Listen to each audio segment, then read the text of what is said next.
Menteri Sosial Mensa Saifullah Yusuf Gus Ipul menerima kedatangan YouTuber Dini Sumargo Dengsu dan Pratiwi Novianti atau Teh Novi di kantornya, Jakarta, Jumat 29 November 2024. Dalam pertemuan itu, Gus Ipul mengaku akan bertemu dengan Agus Salim untuk mencari solusi atas kisruh donasi yang terjadi saat ini. Gus Ipul berkomitmen untuk mencari solusi terbaik dengan mendalami masalah-masalah dan mengidentifikasi poin-poin penting untuk mencapai perdamaian antara pihak yang bertikai.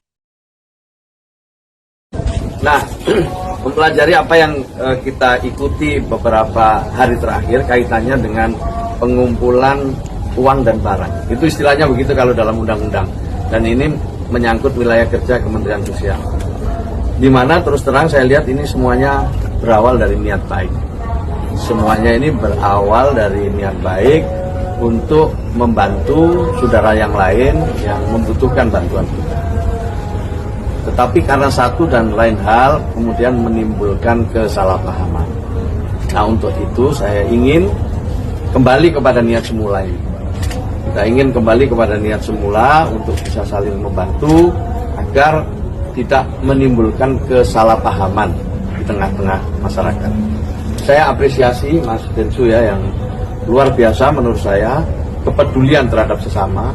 Mbak Novi dan yayasannya juga sudah tahun 2020 berdiri sampai kurang, sehingga banyak juga di antara teman-teman yang terlibat di dalam pengumpulan donasi itu tidak melalui proses yang semestinya. Di antaranya itu adalah proses untuk meminta izin sesuai dengan perintah undang-undang lewat Kementerian Sosial. Itu kami sadari banyak yang belum tahu. Jadi kalau sekarang masih ada yang melakukan kegiatan-kegiatan itu belum mendapatkan izin, itu hal yang sangat kami maklumi. Nah, ke depan kita ingin ya Mas Densu, Mbak Novi bantu kami untuk ikut mensosialisasikan bahwa ini harus ada proses yang harus dilewati. Dan itu tidak sulit. Itu mudah dan bahkan kita bisa saling membantu, kita bisa saling menguatkan. Bahkan mungkin Kementerian Sosial juga memiliki data-data yang lebih akurat tentang sesungguhnya siapa yang mereka patut untuk kita beri bantuan. Saya ingin sampaikan kurang, sehingga banyak juga di antara teman-teman yang terlibat di dalam pengumpulan donasi itu tidak melalui proses yang semestinya. Di antaranya itu adalah proses untuk meminta izin sesuai dengan perintah undang-undang lewat Kementerian Sosial. Itu kami sadari banyak yang belum tahu. Jadi kalau sekarang masih ada yang melakukan kegiatan-kegiatan itu belum mendapatkan izin, itu hal yang sangat kami maklumi.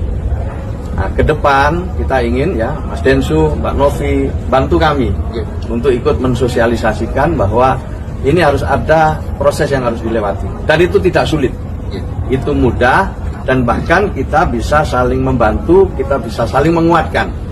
Bahkan mungkin Kementerian Sosial juga memiliki data-data yang lebih akurat tentang sesungguhnya siapa yang mereka patut untuk kita beri bantuan. Saya ingin sampaikan